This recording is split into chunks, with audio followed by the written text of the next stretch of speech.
Greetings and salutations, travelers of the internet. Welcome to the Lit Round Table. I'm Anna. And I'm Joseph, and today will be your wise or not so wise mentors for today's audio adventure into all things storytelling and folklore related. Folklore.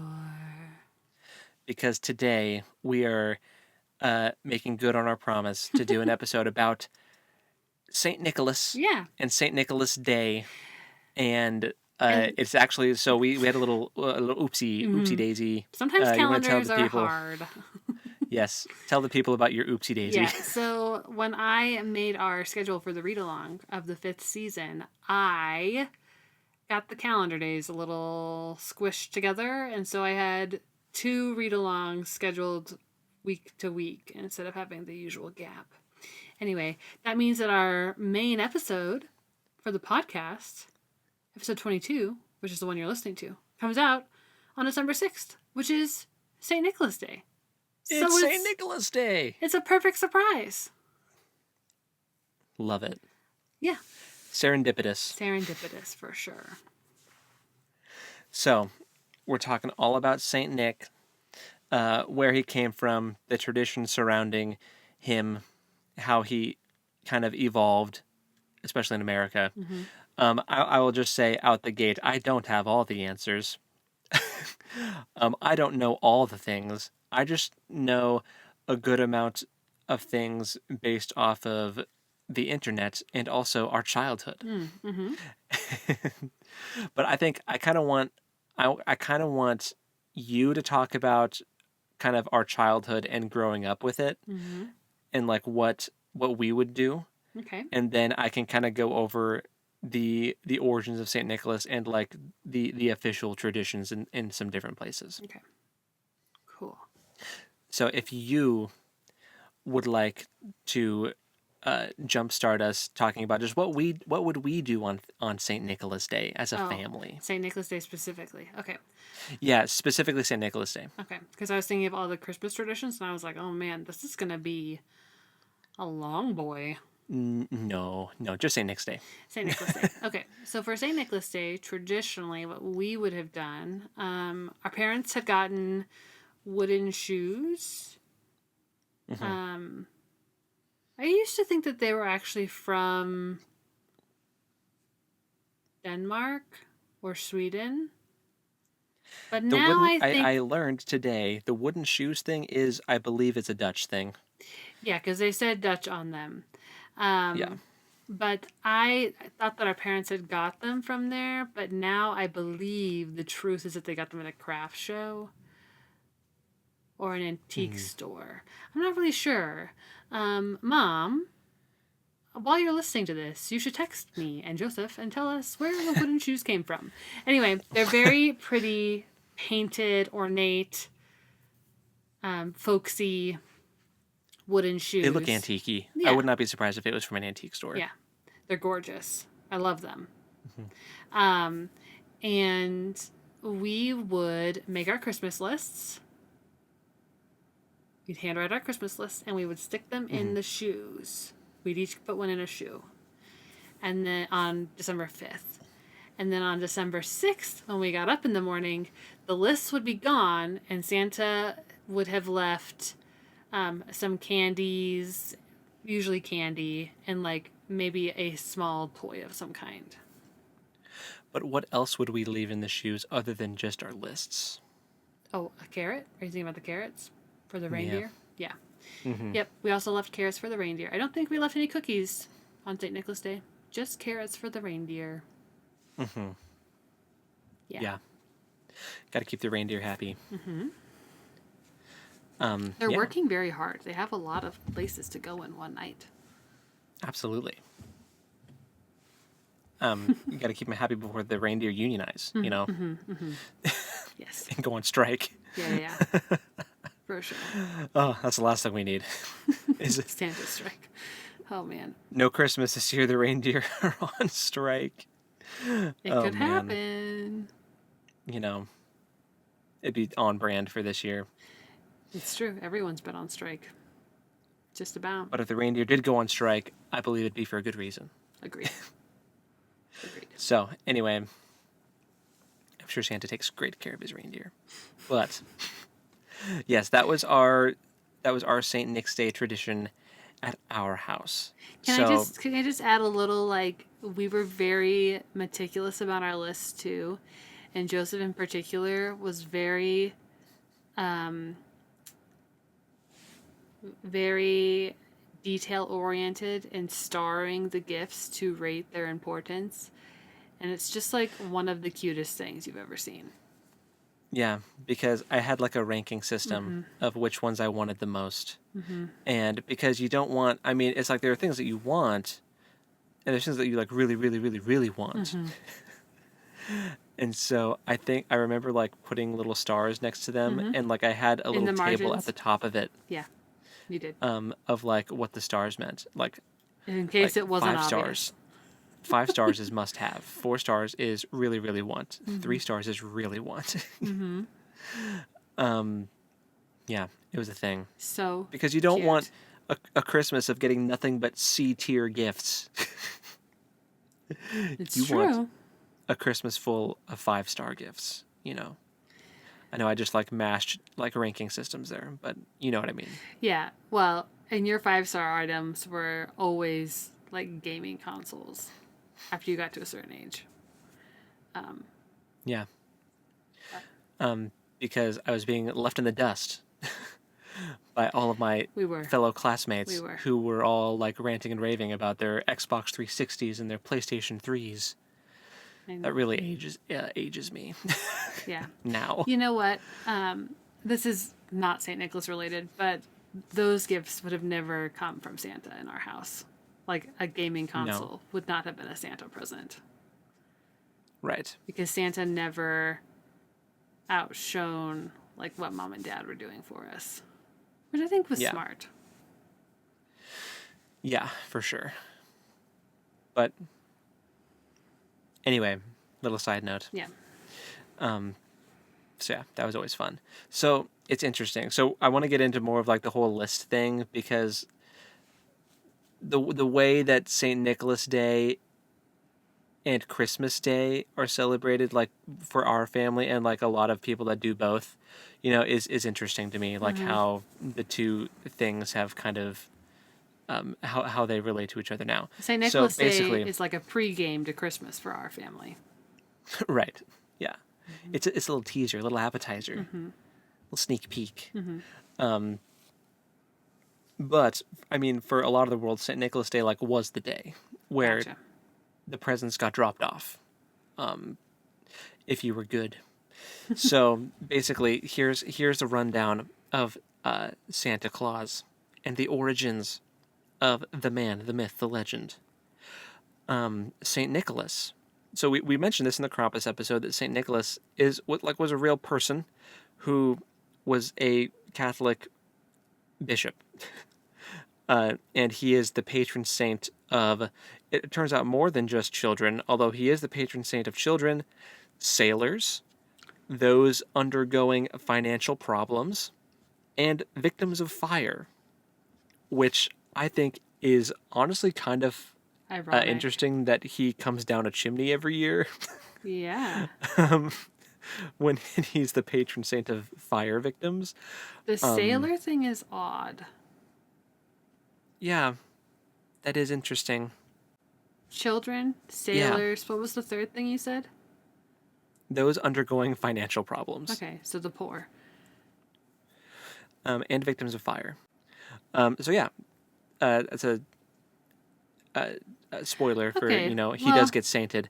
Yeah, so like victims of fire and financial problems, like those kind of go hand in hand, right? Like if you're the victim of a fire, you are also someone with financial hardship. That's true. That's true. Unless it's just like just a little a maiming, not like a house fire, But even so. Yeah. He's looking out for the people that burn their hand on the stove and the people who just lost it all. Sure. So And sailors. And sailors. which is interesting. I don't know where the sailor thing comes from, but whatever, I'll take it. So basically, well, I guess it makes sense if you look geographically where he was from. So there might be an interesting geographical reason why he could have been the patron saint of sailors. So he is Nicholas of Myra, who, according to Christian tradition, was born in Patar in Asia Minor, which is actually in modern day the Republic of Turkey, or you may know as just Turkey. So he wasn't actually European, and he wasn't in Italy or in anything like that. He was from Asia Minor, which is interesting. I feel like a lot of people wouldn't realize that. Yeah. Oh, for sure. And I mean, he I is assumed he was from Germany right. for Yeah, reasons. right. Because that's the tradition we grew up with, and the whole I feel like a lot of the Santa Claus tradition, kind of really took off in those countries. But the whole, Yeah, because there's the pagan. Well, yeah. You'll tell us more. I mean, yeah. So, um, he was said to have made a pilgrimage to Egypt to study theology under the Desert Fathers, which were basically Christian monk hermit type figures, and after which he was consecrated the Bishop of Myra. So he learned his theology in Egypt, which you don't really think of, Saint Nicholas being affiliated with Egypt. So it's just really interesting. No. It's fascinating. He was imprisoned for a while during a period of persecution towards Christians by the Roman Empire, but then he was released after Constantine the Great made it legal to be a Christian in Rome. He was the first Roman emperor to convert to Christianity, and so when that happened, he was released from jail. And it was then legal for the public to practice Christianity in the Roman Empire. So he was known for generosity, and he was known for a particular kind of legend, which he was branded with, in which he gave a poor father money in order to prevent his daughters from being taken into slavery because he didn't have the funds for his daughters to have dowries. So it is said that he threw money through the family's window, which landed in their shoes, which were drying near their fireplace. So that is said to be where the whole shebang kicked off, with him being the saint of those financially in financial trouble. The whole shoe thing, finding gifts in your shoe, or which would kind of then morph into stockings. Right. Also a foot garment. Also hung near the fireplace. To dry, indeed.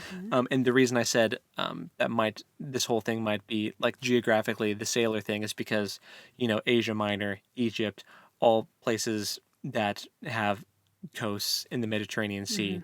So I guess, it stands to reason that those are very kind of maritime areas. Sure. It would make sense why he would be affiliated with sailors. Did you say what year he was born? Did you give his birthday year? So I have a death year. Oh. I don't know if I have a birth year. Let me double check. I don't see a birth year. Although he died on December 6th. Oh. Year 346. Okay, so his saint day is on his death day instead of his birthday. Correct. Gotcha. And it's also called it's St. Nicholas Day or the Feast of St. Nicholas. Sure. And this is a day where people celebrate and give gifts to each other and celebrate, helping those less fortunate, like charity, all that good stuff. He was originally entombed in St. Nicholas Church in Demry, Eastern Rome. Oh, no, sorry.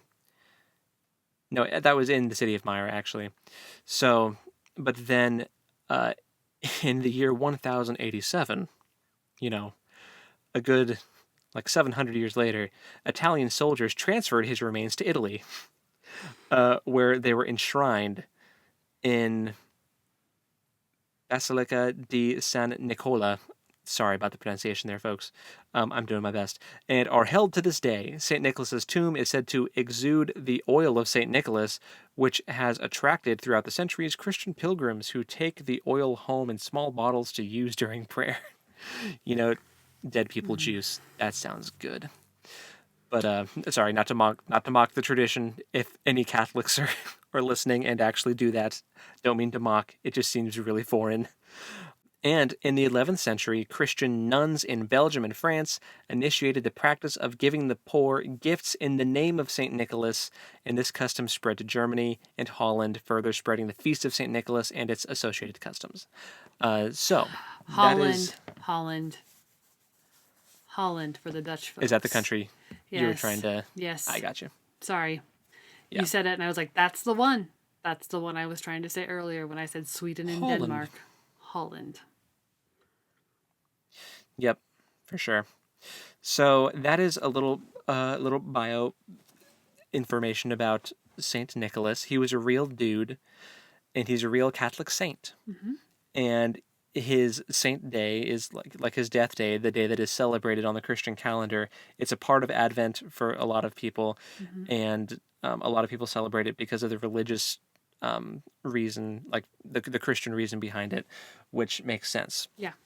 Now, it also, I mean, you look at modern Christmas Day, like in America, and it seems like similar, but also so different from the way that it was celebrated, back in the day, or closer to where it all originated from. Right. But that's the folklore behind Saint Nicholas. So how does and it's that... celebrated. Like when it was adopted by Germany, how did it change? Are you going to talk about the St. Nicholas Day versus Krampusnacht, which we've already talked about? So basically, it depends on where you're looking. So, and I've just had the St. Nicholas Day like Wikipedia page pulled up just for reference so that I don't forget anything here.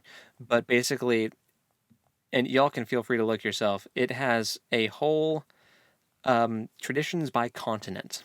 Oh. And Europe, like it goes the Balkans, and then into Belgium, the Netherlands, Luxembourg, and the lower Rhineland, Germany. It goes into Eastern Central Europe and Eastern Europe, Ukraine, France, Western Central Europe, and Italy, Malta, Portugal, Orthodox Slavic countries, Spain, the Middle East, North America. So we don't have time to go through all that. But no, I was specifically asking about Germany though, because we talked about Krampusnacht. Right. And I'm curious about how Germany, this is the other side of that. Yeah. So in Germany, that was kind of something that popped up, and we already talked about. Go listen to the Krampus episode if you want to hear how the whole Krampus tradition originated. But like short version is originated a long time ago, and it's kind of an interesting mesh of likely some old like pagan traditions into the Christian tradition. But you do see some interesting stuff. I've got to find the right section. Here we go. Krampus. So Krampusnacht is supposed to be December 5th, like the day before St. Nicholas Day, when he goes around and punishes the bad children, and then St. Nicholas comes the next day and brings all the goodies for the good children. And the tradition of leaving stuff in the wooden shoes for the reindeer is a thing in some places. To feed the reindeer. And also, I don't know when the milk and cookies thing started for Santa. I'm pretty sure it wasn't reindeer originally, it was a horse. Right. You were leaving a carrot in there for Saint Nick's horse. Yeah, as far as I honestly did not do, I should have. I did not look into like where the reindeer thing came about. I don't know that that's a St. Nicholas Day tradition though. I think that is a Christmas Day tradition. Yeah, I just mean Santa Claus in general. Yeah. But anyway, so basically, if you failed to have good behavior for the past year, Krampus comes to visit you. If you were good, and sometimes Krampus would leave a switch or some coal or some other disciplinary means. Mm-hmm. Yeah. And that was mostly in Eastern, Central Europe, some Eastern Europe, Germany, all that good stuff. There was also an area on here that talked about. So obviously we have Santa Claus, which is kind of how he's most commonly referred to in America, Mm-hmm. and that comes from Sinterklaas, which is, I believe, the Dutch pronunciation. Let me double check that that's correct before I It misinform all sounds y'all. correct based on Miracle on 34th Street. Yeah. Yes, I want to say that's right. I just want to make sure. Oh, yes, it is Dutch. So, the Dutch Sinterklaas um, is a version of Saint Nicholas, and um, so basically Sinterklaas comes from Saint Nicholas, which then Sinterklaas kind of like evolves to Santa Claus. Like, so it's just interesting how language does that, Mm-hmm. and how things just evolve over time. Yeah. And now, I mean, that's just kind of the way that humanity works, like with traditions. If you, I mean, if you want to get into the anthropology of it all, like these traditions start in one area and then people move out of that area into other areas. They spread these traditions, but they also like morph a little bit and they change over time. And eventually you get a jolly man in a big red suit coming down your chimney uh, to put presents in your stockings. Mm-hmm. And he rides a magical sleigh that's pulled by magical reindeer through the sky. And he Yeah. lives in the North Pole with a bunch of elves. Right. Uh, it's like it's so bizarre how things change. Also, it's celebrated on Christmas Day instead of St. Nicholas Day. Like that whole thing here, the whole idea of Santa Claus coming and giving you all your gifts is on Christmas Day in America and a lot of European countries as well. So it's interesting the way things change. I think you can just chalk that up to people wanting to uh, be more efficient about, like, let's just celebrate everything on one day. Yeah. Yeah. Sure. And instead of splitting it up. But doing St. Nick's Day is still fun, I think. Yeah. Like you said, it's a pre-game. Yeah. Our mom, like even when I went off to college, she sent me a box in the mail for St. Nicholas Day. Mm-hmm. And she usually drops something off at my house now on the day. Mm-hmm. So did you say? Oh, but what I was going to say about the list thing, I meant to come back to that because I said it's interesting with the whole list thing. So we would like leave our list for Santa so that he would be able to take the list and go to the workshop and like make the toys and then bring them back on Christmas Day. And that might be like a thing now, but like back when it started, it was just Saint Nick's Day. Like he would come and leave you some goodies and treats and presents on Saint Nicholas Day. And Christmas Day was a whole other thing. But and it was the feast of Saint Nicholas. Like it would be a time of celebration and abundance and celebration. So it was just interesting how we've kind of found a way to make the St. Nicholas Day tradition and the Christmas Day tradition coexist together. Yeah. And like how we kind of like headcanoned it with, oh, this is the day that we leave the list, and then he goes back and then he comes later with the presents because he doesn't know what we want unless we leave him a list on St. Nick's Day. Right. So and Krampus is scary, so we're gonna do away with Krampus, scary goat man. yeah. And just say that Santa will leave you coal if you're naughty. Mm-hmm. Yeah. And we're not gonna beat the children anymore. No more switches. We're just gonna leave them coal. Yeah. And same for Father Christmas in the UK. That's also it's a very similar type situation there. Where it's celebrated on like Christmas Day. Yeah. And it was British settlers that came to America, so like it makes sense why the Father Christmas thing kind of morphed, or how our Santa Claus thing kind of morphed off of Father Christmas. Right. Yeah. Right. And a lot of Dutch settlers too. So that explains the Yeah, so a Santa lot Claus of of it all. A lot of meshing of combining. traditions. Yes. Mm-hmm. Did you find anything about Belschnickel while you were doing your research? No, there's a lot of figures like that though, Uh-huh. that have different names. Um, there's there was one that I really liked. That let me see if I can find it again because it was like nobody really outside of Germany knows of this one, but people in Germany know of him. So I feel like I want to give him some. I'm gonna give him some love. Okay. Was this? This is him. Next, Ruprecht, Okay. which in English means farmhand Rupert, or servant Rupert, Okay. farmhand Robert. Okay. So a companion of Saint Nicholas in German folklore. He is the most popular gift-giving character in Germany after Saint Nicholas. Oh. Christkindl, which is like Kris Kringle, or Yeah. Der Weihnachtsmann, but is virtually unknown outside the country. He appears in written sources in the 17th century in Nuremberg. So yeah, and he wears all brown. He's kind of like Aw. he's like the Radagast the Brown Aw. Of of the Santa. yeah.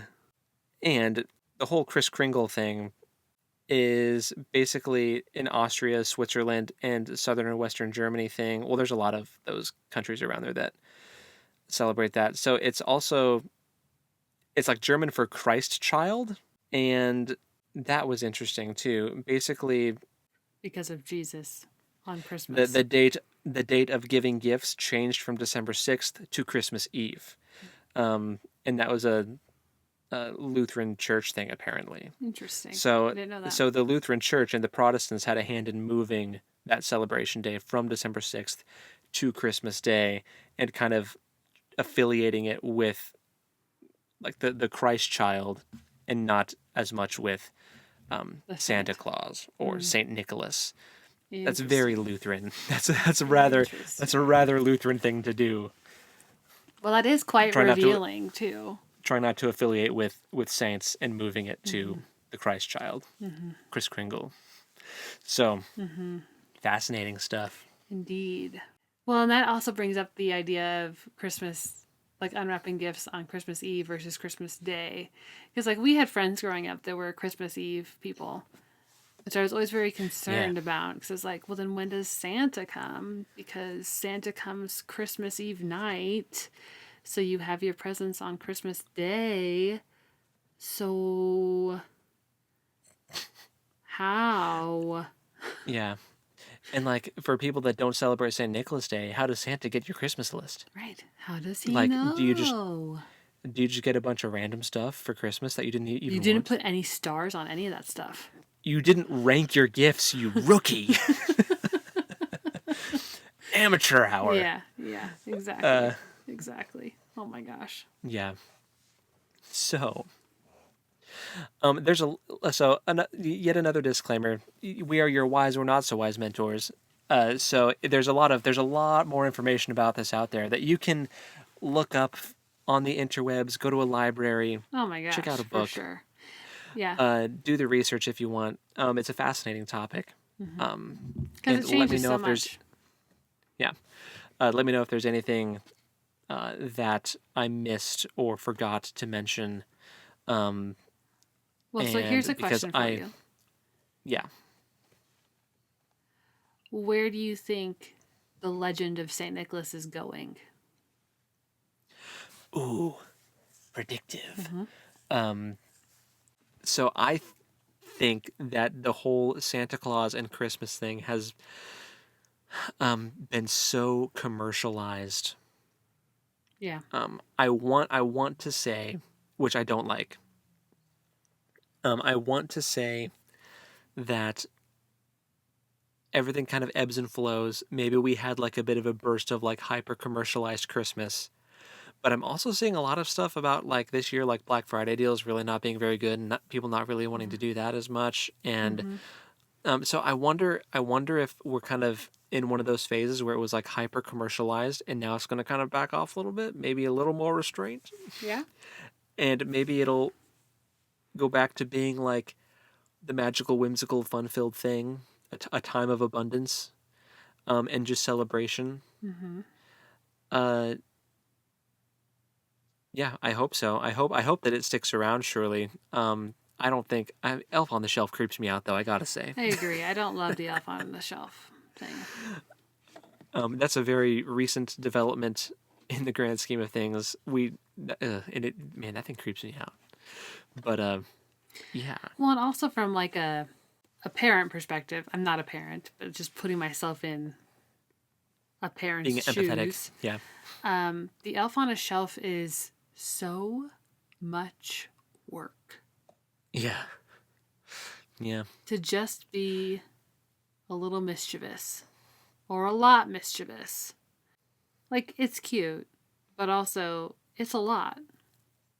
I think I much prefer the idea of like, okay, one day you're going to put your list in your shoe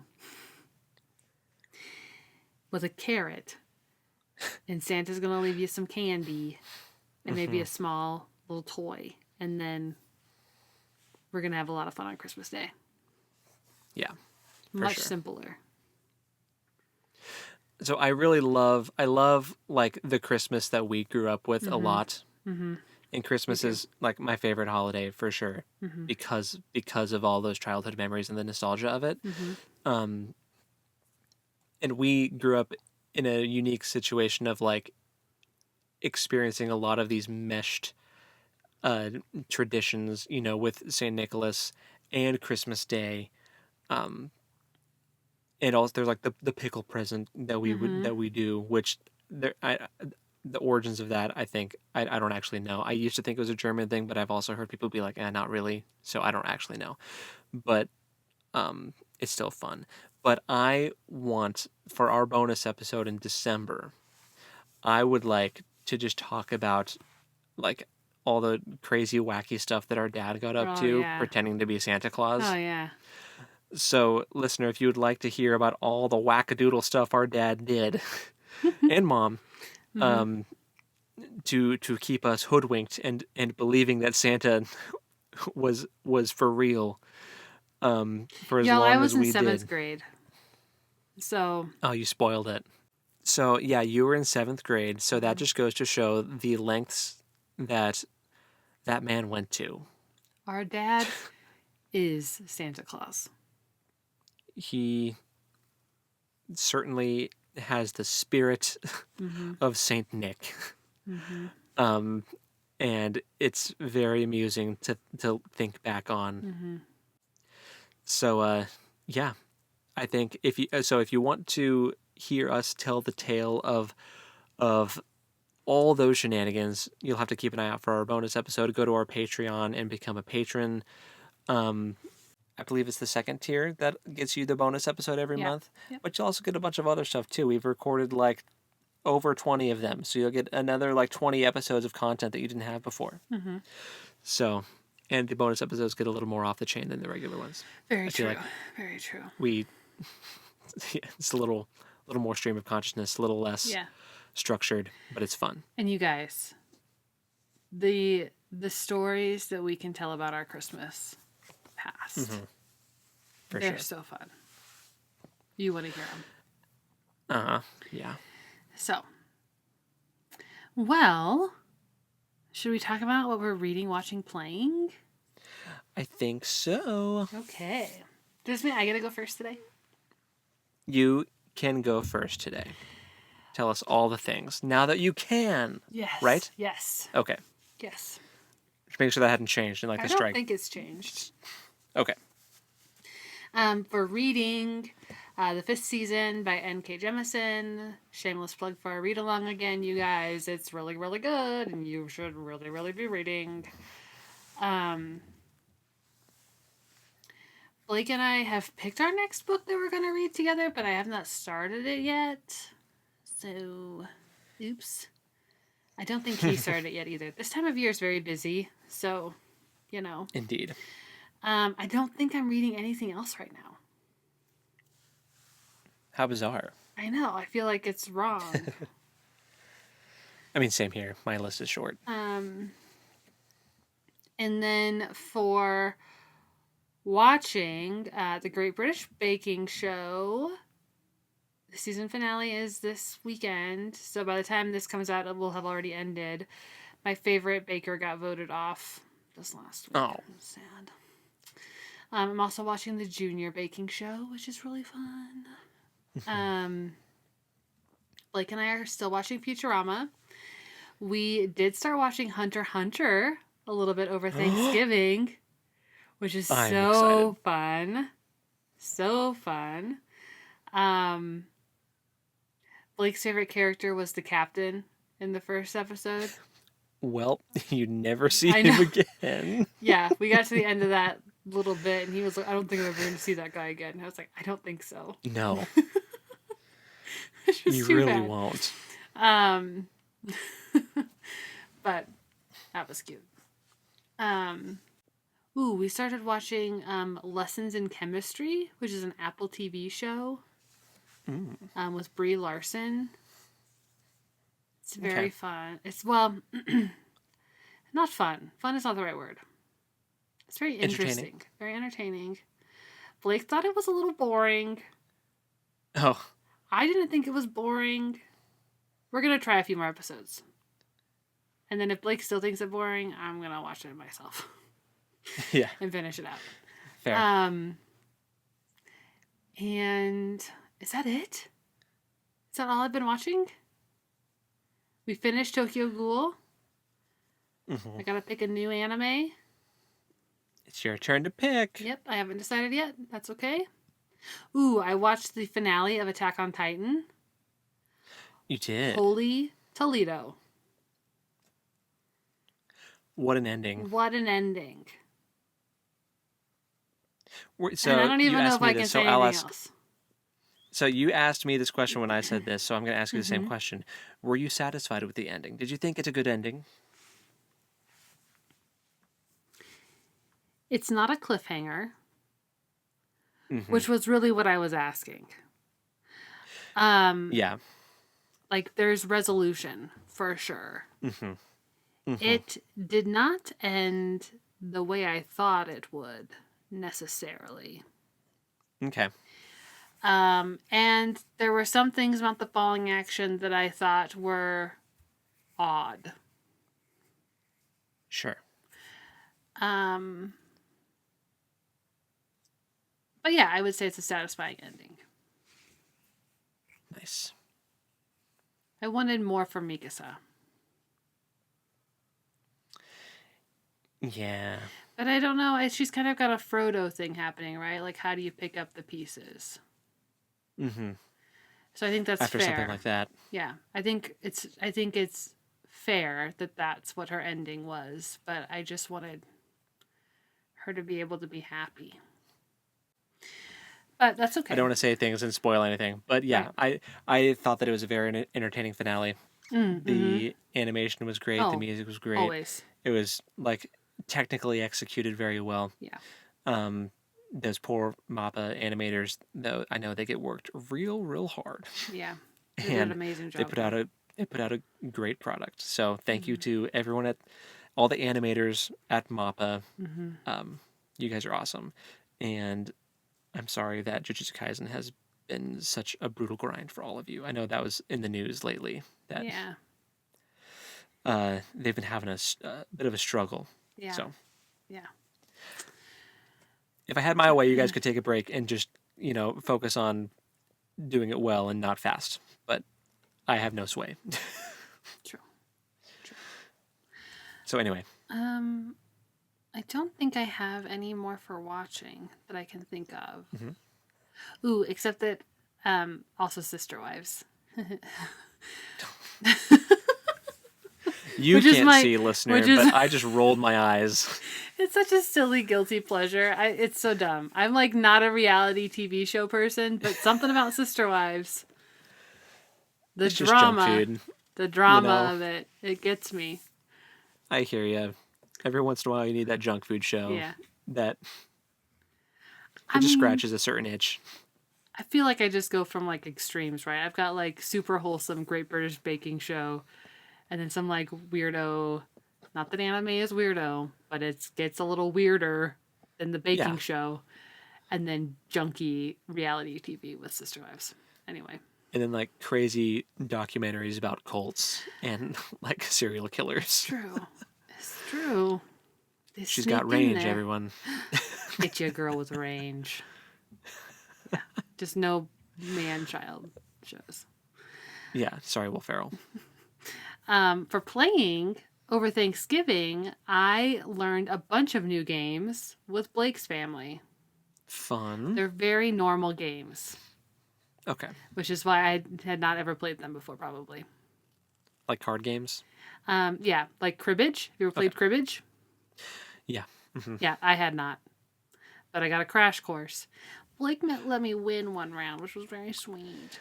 He had counted my cards, so he knew where I was at. And so he intentionally didn't lay a card. Anyway. I have only played cribbage a few times, but I really enjoyed it when I did. I couldn't tell you exactly how it's played anymore, but I remember enjoying it. Yeah. So it's apparently like a family favorite for Blake's grandma. So I'm sure I'll be playing a lot of it, which is good. Nice. I told Blake we need to practice though so I can keep up. Mm-hmm. And then we also played Domino's Train. We played that with Hope's family recently-ish. Yeah. And I had never played that before either. So yeah, that was also fun. Mm-hmm. Quite a bit less thinking than cribbage, which I appreciated. Yeah. And then we also played Neanderthal Poetry. I think that's what it's called. It's like a little board game. It sounds fun. It was really fun. It's a game that you and Hope would also really enjoy. Yeah. And I think we played Uno, which is like Classic. Yeah. It was fun because then we could talk and play at the same time. You don't have to put a ton of like. You're not counting cards or anything, really. Just yeah. Anyway, it was very fun. Awesome. What about you? I'm glad you had a good time. Yeah.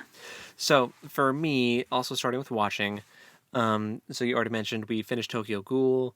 I mentioned before that about Jujutsu Kaisen, so I am pretty much caught up with Jujutsu Kaisen now. There's one more episode I have to watch, and then I'm caught up. So there's that. Critical Role Campaign 3. I'm so caught behind. up with that. I feel like I can't even say I'm watching it right now because I'm so behind, but I'm going to get caught up. I believe in you. Thanks. If you can blitz through all of Campaign 2 in like a summer, I know. I have it in me. catch up on Campaign 3. Holidays are busy. Also, we started watching Scott Pilgrim Takes Off, which is the new Netflix Scott Pilgrim animated show that has started, and it's wonderful. You've reminded me. Blake and I watched Scott Pilgrim Takes Over the World a couple weekends ago. The movie. Hey, well, since that's so fresh, I think you would enjoy Scott Pilgrim Takes Off because it's like a retelling. It's a different story, and it's kind of like an alternate universe situation, but it's animated. Okay. But they got for the voice actors, they got the same actors that played them in the show. So like Chris Evans came back to voice his ex-boyfriend. They got all the people. They got them all. Amazing. Amazing. Very fun. Okay. Cool. It's been a joy. Yeah. So Sorry Scott to interrupt. Pilgrim Takes Off. I just forgotten about that one, and then you mentioned that. I was like, oh my gosh, I had never seen it before. So. Anyway. Oh, you hadn't? No. Oh. Did you like it? Yeah. Yeah. It was very funny. It's a fun one. I laughed a lot. So yeah, Scott Pilgrim Takes Off is great. You guys should definitely watch it. Okay. So yeah, there's that. That's pretty much all I've been watching. For reading, the 5th season, and I do have volumes 9 and 10 for Saga now, and I've started 9, and I'm going to get through those soon, and then I'll be all caught up, which is sad. Aww. But then I'll have to text my friend Nick about it because they're my Saga buddy. Yeah. So anyway, that's pretty much it for reading. For playing, for Baldur's Gate 3, I have finished my first playthrough. I beat it. Congratulations! And I have already started my second playthrough. Oh dear. This one is my evil character. So yeah, this one it's a very different game when you play an evil character. Yeah. I have way less companions For sure. because I killed like 4 of them. For sure. So it's still very entertaining though. It's not usually the type of character I would play in a game, so it's been fun. Nice. And also playing D&D, which I get to talk about this. So on Thanksgiving weekend, Hope and I went to Houston for the Texas Ren Fair. Right. And here's what we did. We went on Friday, we drove down to Houston, we went to the Hobbit Cafe again. So cute. Which is such a perfect place, and I love it so much. It's just wonderful. And the food's actually really good. So we went to the Hobbit Cafe, and then we went back to the hotel where we met up with Sam and Sarah, who we've mentioned many times, and we played D&D with our group. So we got to play mostly all together in person, except for one person webcammed in. So we were still on webcams with them, but it was still fun getting to play in person again. Yeah. And we slayed a dragon. Dude! Heck yeah. There was help from an NPC, but it counts. It totally counts. No, that was very fun. It was very stressful, but it was very fun. Nice. And then after we slayed a dragon, the very next day we went to the Ren Fair. So it was perfect. It was great. Sounds lovely. It was a great time. You went 2 days to the Ren Fair, right? Like a day and a half. The second day we left partway through, and man, Sunday was really cold. So. Oh, really? It was actually really cold. And then man, trying to drive from Houston to Dallas after that, all the people on that Sunday coming back from Thanksgiving, that sucked. So I can't say I'll ever want to do that again. So anyway, since the theme of that weekend, it was the last weekend, and it was Thanksgiving weekend, the theme was Celtic Christmas, and there were a lot of Father Christmases walking around, and a lot of very Christmassy themed people with kilts, and it was fun. That's wonderful. It's a good time. So yeah, that is all of my stuff. That's what I've been up to. We also played Jackbox, which I totally forgot. Oh, like with his family? Yeah, we played the new Jackbox 10. Have you guys played any of those games yet? No. Ooh, there are some good ones. Yeah, we've only ever done some of the older ones. Blake might bring that. Oh, sure. That'd be fun. The fam. Well, cool. Alrighty. Well, that's all my stuff. So next week will be yet another read-along episode. Mm-hmm. So have your eyes out for that. Or this is a podcast. Have your ears open for that. And then give that a listen when it comes out. Yeah. And if you want... We're already almost like halfway through this book. Or we are halfway through this book. So if you want voting rights on the next one, now's a good time to hop onto that Patreon train and subscribe to that, so then you can vote on the next book, and get which will be a list from.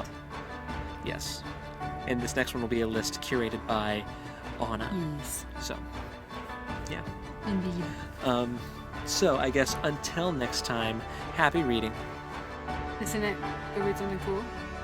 Yeah, I was just talking about the read along, so I threw myself off. You're right. I had the read along on my mind. Okay. And we'll talk at you next time. Later. Bye.